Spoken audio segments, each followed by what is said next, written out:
Asanteni sana, asanteni sana. Wanajubilee hamjambo? Wanajubilee hamjambo? Hebu tusalimiane, zile zetu za zamani za hewa ndizo hizo. Asante sana, asante sana, asante sana. Jubilee oye! Jubilee oye! Kenya oye! Asanteni sana, ubarikiwe. Tafadhali ni tuketi. Asante. Asante sana. Thank you.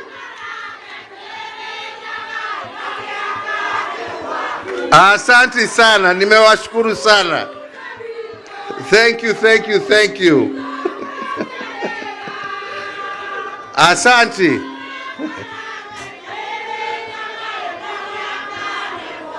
Asante sana. Thank you, thank you, thank you. Wajubilee wenzangu, hamjambo? Hamjambo tena. Wacha nianze kusema ya kwamba niko na furaha nyingi sana siku ya leo kuwa pamoja nanyi, na niwashukuru nyote ambao mmeweza kufika hapa. Nishukuru pia wale ambao hawakuweza kufika, lakini najua tuko pamoja na wao katika runinga na mambo mengine na social media.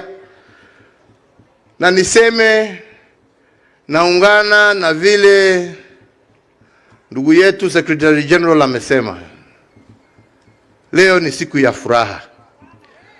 Leo ni siku ya furaha kwangu na kwa jamii yote ya Jubilee, kwa sababu kwa muda mrefu tumezungushwa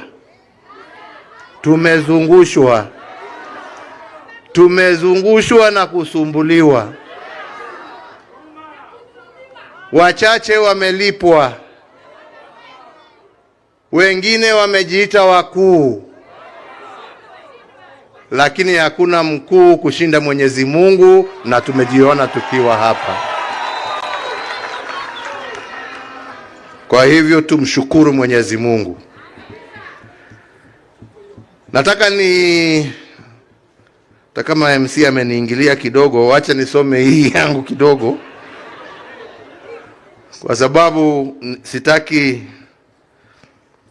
kuwa misquoted or misrepresented. Nataka niseme yale ambaye yako katika roho yangu, na ndio tuweze tujipange na tujue kutoka hapa kwenda mbele ni barabara gani ambaye tutaelekea. Si ni hivyo?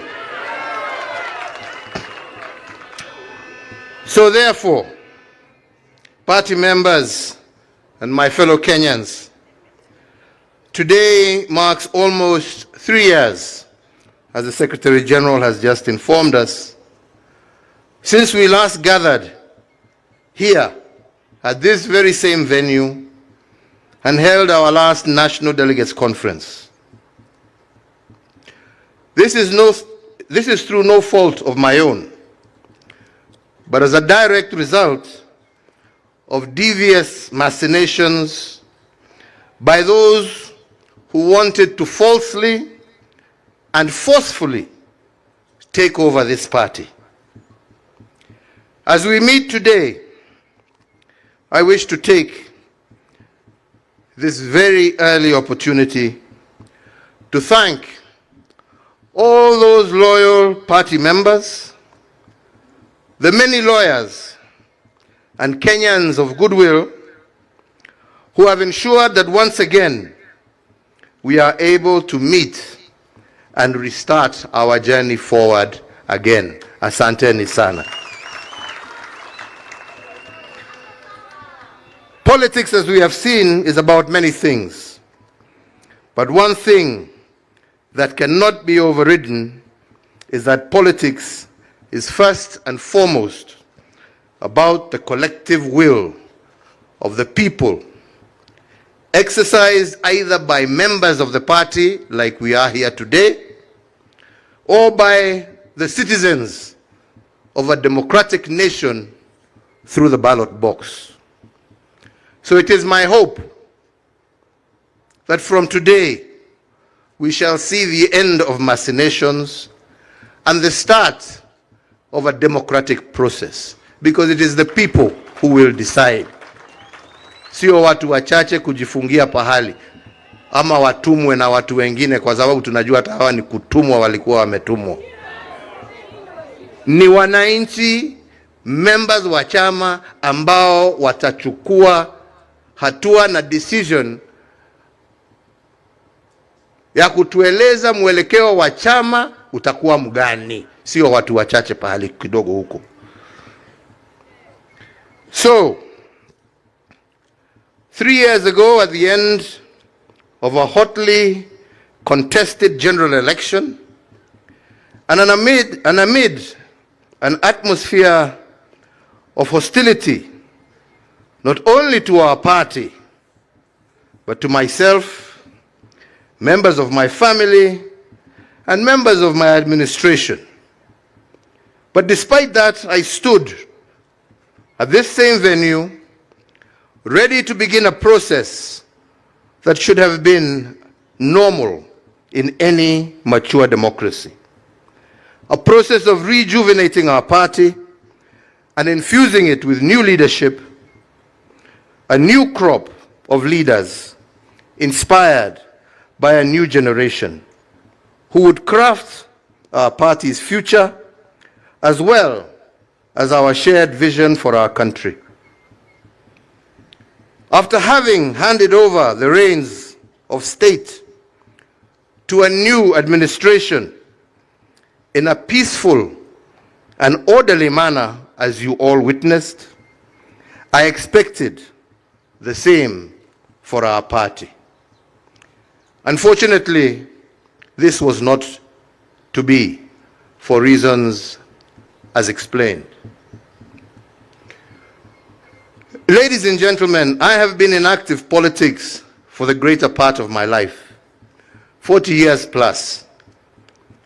I have seen its good, I have seen its bad, and even its ugly. But at every juncture, I have always tried to do my best in the spirit of service to my party, but most importantly, service to this country that I love. I have both lost elections and won elections, taking each in my stride, learning that in politics, you can never be led by bitterness, anger, or hate. That only deviates you from your mission and vision. Wale wanataka kuendelea na matusi, hiyo ni shauri yao.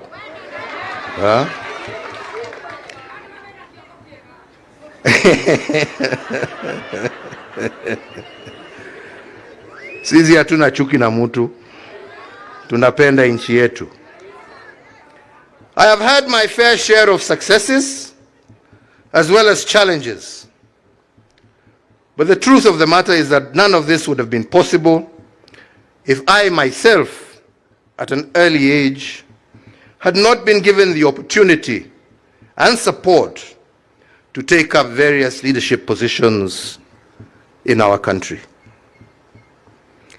As a party, under my administration, under my leadership, and courtesy of the Kenyan electorate, we have been a governing party for approximately 10 out of our country's 60-odd years of life since independence. Looking back, there are things we can be proud of, and admittedly, there are things that we could also have done better. As a party, we can say with pride that it was our administration that oversaw the implementation of a new constitutional order, and we did so within the stipulated timelines. As a party, we can say that we left behind a more connected country than we found it. We doubled the number of tarred roads, increased electricity connections from 35% of our population that we found to over 70%. We began the process of modifying dilapidated colonial infrastructure with the introduction of the SGR, the development of Lamu Port, the revival of Kisumu Port, amongst many others. In health, our Linda Mama, the removal of maternity fees in our health centers gave and saw great improvement in maternal health and improved child mortality rates. Our management equipment services saw medical equipment such as dialysis machines, scanning machines, laboratories, and other equipment become available to distant corners of our country, with counties like Mandera being able to carry out cesarean sections and other such operations for the first time since independence.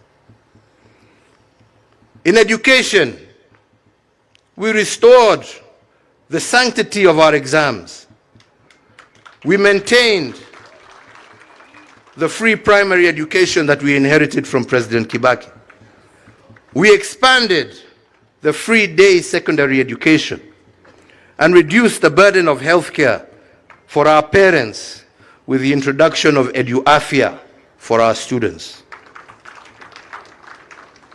In security, despite initial challenges, we invested heavily in our infrastructure, security infrastructure. We restructured our security organs and deepened an interagency approach, thereby ensuring that our security agencies were better able to handle both domestic and external threats. This machine that we built, however, was not to be used and designed to face its own citizens, and it is not supposed to have been a source of fear and conflict with our citizens. Ilikuwa ya kulinda wananchi, sio kuumiza wananchi.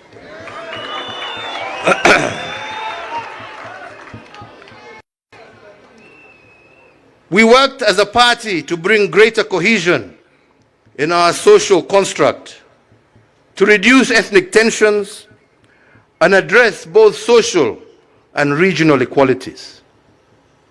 This noble effort, unfortunately, was used against us in the last campaigns, it being called an attempt to erode democracy. I wonder what they call theirs today. I can go on and on, but that is for another time. Equally, my friends, it is true to say that we also face challenges, key among them being our war against corruption in government that was less than successful. Our intergovernment relations also left much to be desired, a case in point being the uneasy relationship with the judiciary over the appointment of judges. To my mind, the framers of our Constitution intended that the different arms of government will be simultaneously independent, but always interdependent, for the common good of our people and nation. It was never our intention to deny them their independence or to interfere with their operations. All of this and more But as I have said, this is a story for another day. So therefore now, we need to ask ourselves, where are we and where do we want to go? Ladies and gentlemen, over the years as a leader, some things have become apparent and clear to me. That you succeed by looking at past successes, injecting new ideas, and improving upon them. And you fail by ignoring past mistakes and therefore falling folly of repeating the same. This, while always having an open mind and a listening ear, even to those you disagree with, and especially to the voices of our younger generations. For in a world that is ever evolving as fast as it is with such insights that it is then that such insights become crucial for true transformation to occur. A balance of all this is what makes a stable and pragmatic nation, one that is filled with hope and not despair, a nation at peace with itself, and one that is able to transist with ease from one generation to the next. In the last general election, I endeavored to pass this message. Unfortunately, it fell on deaf ears and was lost in the noise of insults, character assassinations, myths and stories of dynasties and hustlers, and so on. Yeah. Today, many of the gains we had in the past have been eroded. Linda Mama and others replaced by new, untried, untested schemes. And while we wait for these experiments to work, Kenyans suffer and our progress is retarded. As we continue to dwell in rhetoric rather than in progress, we repeat the mistakes of the past. Indeed, today, some of the truths we spoke of yesterday have become the reality check of today, while some of the myths and falsehoods have become the nightmare that many are living. So again, why are we here today? Ladies and gentlemen, the past can inform us, but the present can shape the future. So the first thing, as our Secretary General has told us, our first mission today was to pass amendments to our party's constitution. Amendments to ensure that the machinations of the past shall never be used again to hold back our progress. Second is to seek your approval to put in place measures to rejuvenate our party and set in motion a process of injecting new blood into our party structures and hierarchy.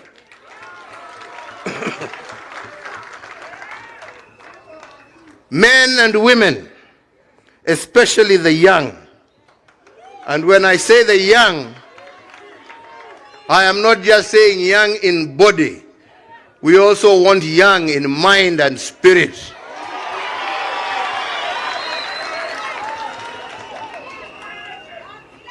Men and women of integrity who can be trusted with our future. Men and women who have the courage to fight for what is right and just. Men and women with the patience to listen to those whom they wish to lead. Men and women with compassion for their fellow citizens. Men and women of wisdom, not pride.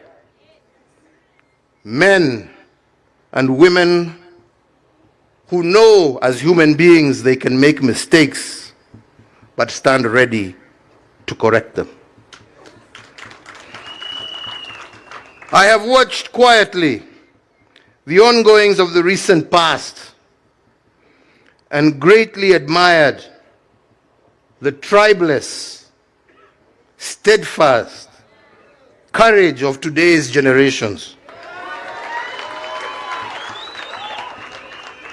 A generation that knows what it wants and is determined to achieve it, whatever the cost. It is my hope today that as some of us give way, that those same young ones, with the same energy, conviction, and patriotism that we saw in the streets, you will be able to use them to transform the structures of our party, and ultimately you yourselves enter the corridors of power and high office and take charge of your own destiny. You know what you want. It is not for me to tell you. You know what you want. You have the energy to get it. And time is on your side. Musibaki nyuma. In the next few weeks, we shall be rolling out our recruitment strategy across the country.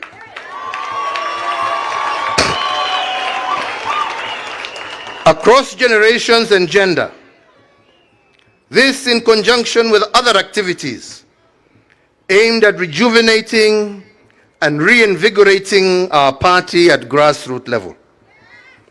Our doors are open for all well-meaning Kenyans, and it is my intention to oversee a smooth and transparent process where it shall be the will of the party membership that shall prevail. Nyinyi wenyewe. So, ladies and gentlemen, as I conclude, I wish, for the sake of clarity, to remind Kenyans that the Jubilee Party, as you well know, and for reasons that have just been given, has been largely silent for the last 3 years for those reasons. When we last convened a national delegates conference prior to the 2002 general elections, the party resolved to become a member of the Azimio la Umoja coalition because I, as party leader then and now, was convinced that the coalition and its members shared a common vision for our country. In the years since then, however, the Azimio coalition membership has undergone changes. I don't need to elaborate, nyinyi nyote mnaelewa.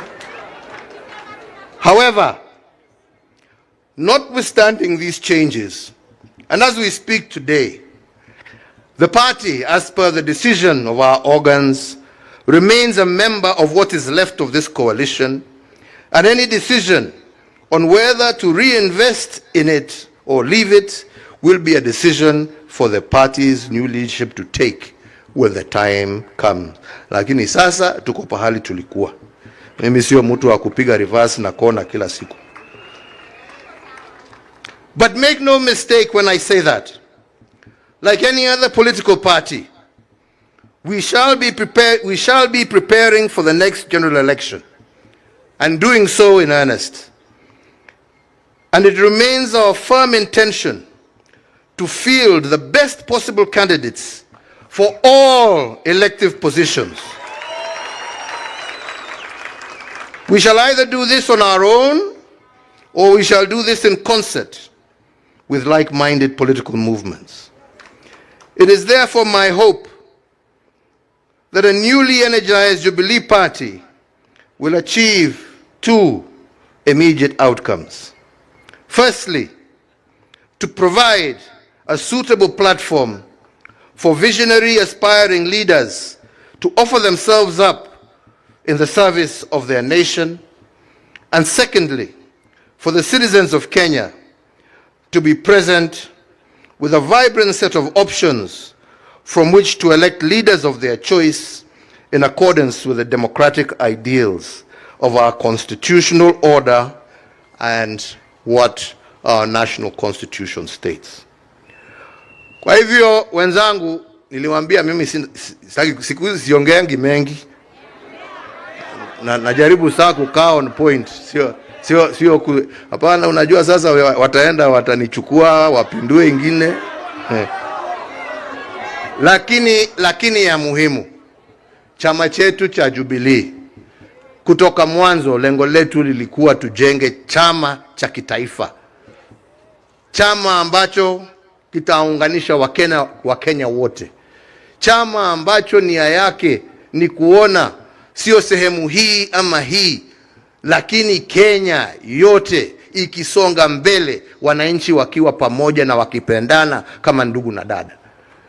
Na nyinyi mnajua hata kazi ambazo tulikuwa tukifanya wakati tulikuwa na nafasi ya uongozi wa taifa hili letu la Kenya, lilikuwa linalenga kila kona ya jamhuri yetu ya Kenya. Hakuna pahali ambapo hatukujenga mabarabara, hakuna pahali ambapo hatukuweka stima, hakuna pahali ambapo watoto walikuwa wanasemekana wamekosa kuenda shule kwa sababu hawana karo. Watoto wetu wote primary na secondary walikuwa wanasoma kila pahali Kenya hii yetu. Na hiyo ndio njia ya kuinua hali ya maisha na tuweze kusongesha taifa letu mbele. Mambo hii ya kusema ati chama hii ni ya upande hii, chama ni ya upande hii, chama ni ya upande hii, la, wacha tuwe na national parties ambazo zinaunganishwa kwa sababu ya sera, lakini sio kwa sababu ya pahali ambapo zimetoka. Hakuna sababu ya nyinyi kama wanajubilee kuchagua mtu kutoka kila kona yeyote ya Kenya. Haja ni nyinyi mjue ya kwamba huyo mmechagua ni mtu ambaye atajitolea kutendea Wakenya wote pahali popote walipo kwa haki,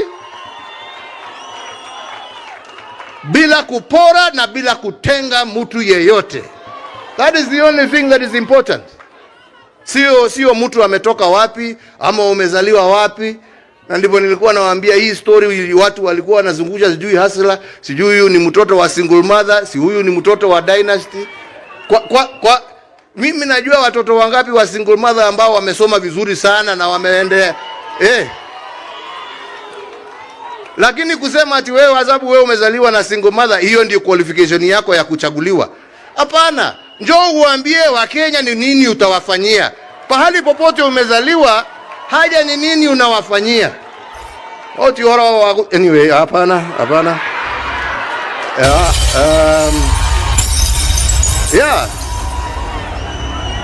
Kila mtoto, uwe umezaliwa kwa nyumba ya matope, uwe umezaliwa kwa nyumba ya dhahabu, kila mtu ako na nafasi ya kuongoza taifa hili letu la Kenya. Haja ni apatiwe nafasi. Na tunataka sisi iwe chama chetu cha Jubilee ndicho chitapatia Wakenya wote bila kubagua nafasi ya uongozi katika taifa letu la Kenya. Na hiyo ndio lengo letu. Na hiyo ndio nimesema, na nitahakikisha mimi nimesimamia hiyo process mpaka mwisho. Na ndio zile shida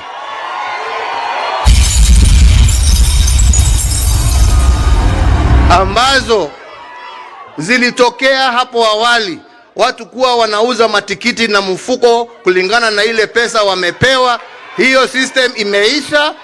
Transparency itakuweko in all the processes that we shall follow. Na mtu kama ni kiti unataka, wenye viti ni hawa, waongeleshe na uwaongeleshe vizuri. Ama ni namna gani? Tumekubaliana wenzangu? Na mimi nitajitolea sasa, kwa sababu tumesema tunataka kuanzisha recruitment drive, kuanza kuzunguka mashinani kila area, tupatane na nyinyi, tuongee pamoja na nyinyi.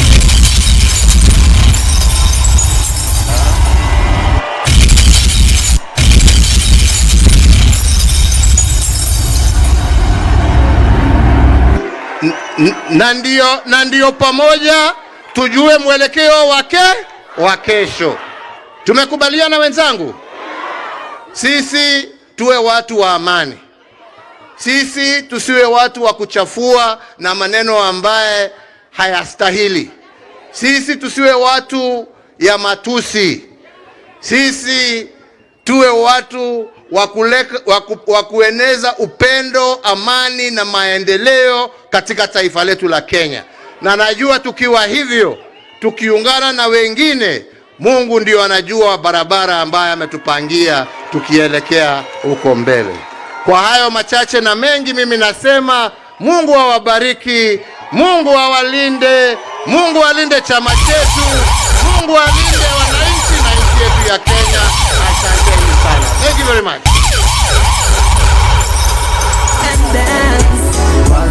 Param, sing a brand new song for peace. And taran, let the people rejoice and dance. I heard finally a beat to stop the fight. Param, let the people rejoice and dance. So utaita Janet Ogera tukujie kwa kama Kristo alafu hakuna lingine hilo